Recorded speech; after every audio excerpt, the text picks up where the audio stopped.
My day-to-day life was a party. And partying to me was getting into it, violence, drugs, women, all of that, all of the above. By the time he was 15, John Sullivan had dropped out of high school and was doing life on his own. He had achieved his goal, the tough guy, the man who had it all. One flashing the money, you got the cars, you got the women, you got everything. The drug use and selling drugs, it turns you into this guy that, you think you want to be.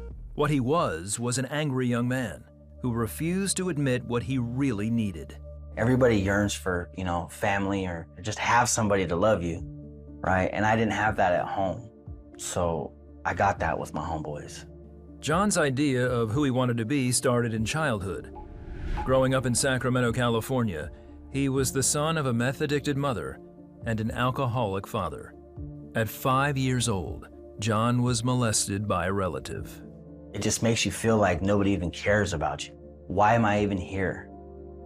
Am I just here to be somebody's play toy? I developed a lot of hate for my family, and I wouldn't talk about anything. I would see all this, and I would just hold it all in.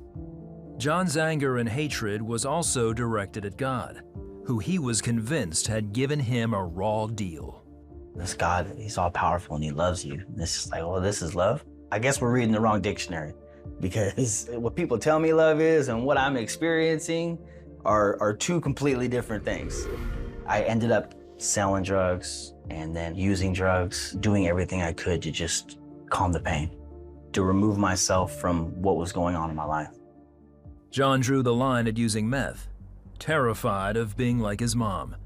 That is, until he caught his girlfriend cheating on him. She takes my son, she runs away, and I'm livid. And I had like 2 ounces of meth in my center console, and I hit a line of it. Everything that I was feeling, my anger, everything just disappeared. Addicted instantly, John says the next 7 years were a blur. During that time, he married a different girl and had 2 more children. Then his best friend, who was like a brother to him, was murdered. It destroyed me.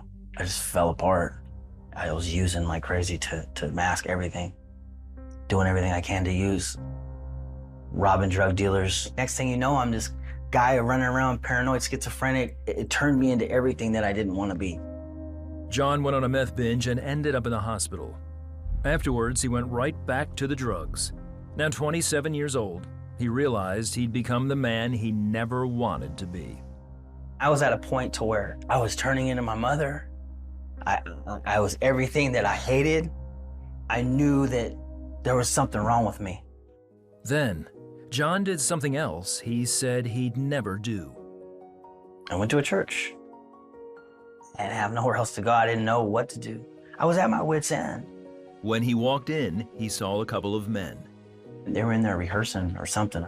And they asked me what I was doing. I was like, man, I don't know. I just kind of ended up here. I didn't really tell them much, but I was just like, I'm tore up. And they're like, well, we're going to do something weird.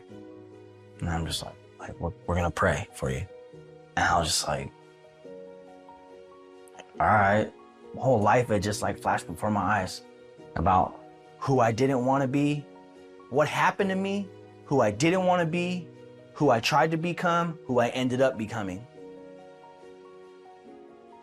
And I just broke.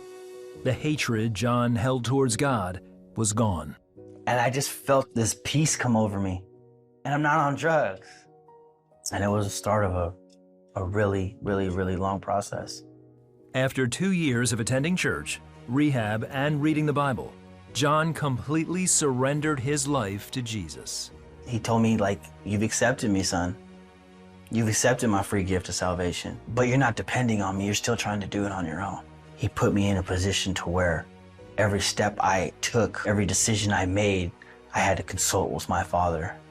He was listening to everything. He was right there with me.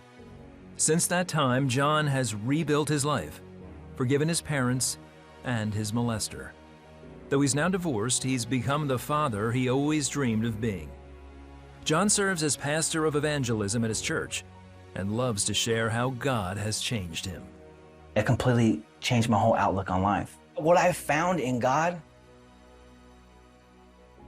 is a peace that nobody could take away from me in the storm. Is a Father that really loves me for who I am. All my trash, all my baggage, and he still loves me. But he gave us a choice. The crazy part about it is he's already accepted you. Are you gonna accept him?